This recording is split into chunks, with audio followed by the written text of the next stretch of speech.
So the new Transformers toy line of this year, Age of the Primes, has just started releasing in my country. The first wave of which consists of some really appetizing figures for me. And surprise, surprise, I want pretty much all of them. A set of figures that this line seems to prioritize, other than the titular Primes themselves of course, is the Autobot Combiner team, the aerialbots. A member of which I just so happen to have picked up. So how is my first impression of this Combiner set? Well, greetings people of YouTube, I'm Screaming Star, and today I'll be reviewing the Transformers Age of the Primes Deluxe Class aerialbot SLINGSHOT. If you are deep into the fandom consciousness, you'll know that there has been a certain controversy surrounding these guys. Something about skeleton combiners being bad, though if you must know what I think about this whole ordeal, well, I don't mind the skeleton combiners. Deal with it. That's just my opinion, though if you don't like them, that's completely fine. And you're still invited to my coronation party. Enough about fandom drama, now let's talk about this character. SLINGSHOT and the rest of the aerialbots are created during my favorite two-parter episodes of G1, The Key to Vector Sigma, wherein they were created by the Autobots to repel against the Decepticon combiner team, the Stunticons. As far as SLINGSHOT himself, he's kind of a dick. But he did become better later on, so I can't get too mad at him. Otherwise, why would I get his figure, right? Well, I mean, he did look good from the promotional materials, and I especially like that adorable duckling of a jet mode. So, after opening him up from this box which hopefully doesn't contain AI art, I can safely say that this figure is surprisingly kind of awesome. The robot mode may not look like much, but in hand he feels quite good. And of course I will talk about how he looks and feels right after we talk about his accessories. You know, the usual, which he only has two of. That being these double-barreled blasters. They're sculpted alright, lacking in paint, but I think the black plastic here works well enough. If you want a cartoon-accurate look, these blasters can go into his hands, which is not a bad look at all. But as you may have noticed throughout the course of this review so far, the outside of his forearms are a bit hollow due to this transformation. Not a deal breaker for me. However, if you're bothered by how these look, you can plug the blasters onto here, and I think that actually looks even cooler than the default configuration. Forearm mounted weapons are always cool, and this time, you also get the benefit of covering up some aesthetic imperfections in the figure. You can also plug these onto the sides of his shins, which is more for the alt mode, but I still think it's an appreciated form of weapon storage. So there you go. Not too many accessories, but it's just what the character needed. And I think what we got here is good enough. Is the figure itself good enough though? Honestly, I'd say so. For such a goofy and uneventful design, they pretty much did all they could here to make him look as appealing as possible. I personally kinda dig how this figure looks. Even right down to this head. Actually, no, this dude looks weird. Why is he bald? Why is he wearing sunglasses? Why does his head look like it's wedged in between two pieces of bread, and why do I want to eat it? I'm craving microplastics. Aside from the head, there's really not much going on with the rest of the body. It's your typical aerialbot design, wing gibble and everything. It makes the figure feel chunky and satisfying, so I'm totally cool with it. I also gotta commend how they managed to minimize the back kibble, at least compared to other SLINGSHOT figures that I've seen. Okay, fine, so he may not be the prettiest aesthetically, but just like a certain other combiner limb bot that I reviewed earlier this year, this figure really shines when it comes down to his hardware. Solid mother effer that feels very fun to handle, which trust me isn't a luxury that we'll have for long. His plastic feels really good too, at least better than old Stripper over here. Why don't we just call you Stripper? No.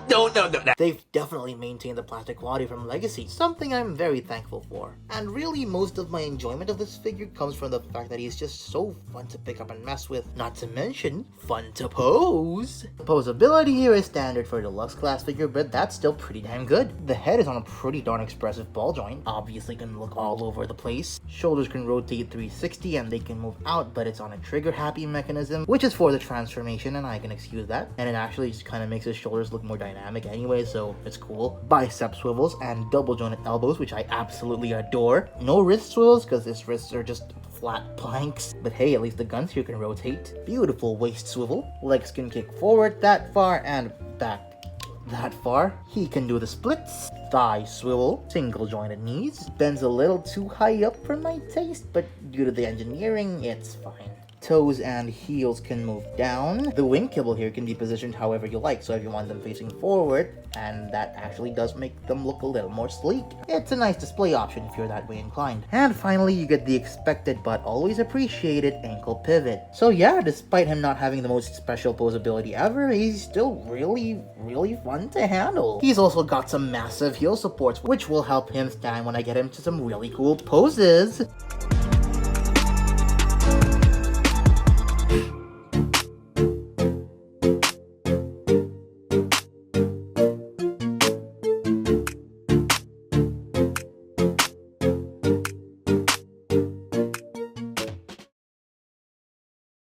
standard amount of posability for a Generations figure, but said standard is high enough that I think just meeting it is enough to make a figure fun to pose. Another thing that's standard about this figure is his size. He's an average deluxe sized figure. Are you shocked? If you say yes, you're lying. Size comparisons. Here's Slingshot. Next to another deluxe jet former, the Legacy United Windblade. Another jet former that's also a combiner limb, the Iron Factory Skyhawk. Comparing him to a regular 60-inch scale figure, we have the Marvel limbs Mr. Knight.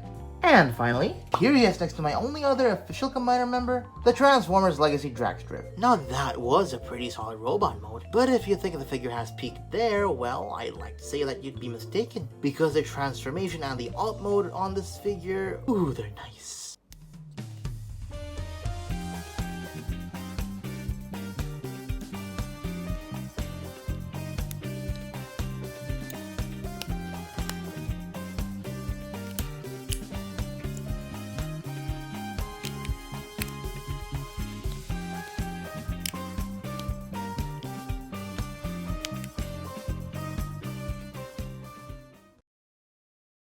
A very simple yet supremely satisfying transformation which results in, oh, I don't know, only one of the best mainline jet modes in recent memory. The designers fully committed to make a stylized chibi-esque jet mode, and I think they did a bang-up job in doing that. I mean, just look at how cute he is with a petite nose cone continuing into this beautifully boxy chassis. On a realistic jet mode, a silhouette like this would usually be a problem, but in this case, the blockiness actually fits really well with the stylization that they went for. And look at the side and the bottom profile here. Oh, he is clean.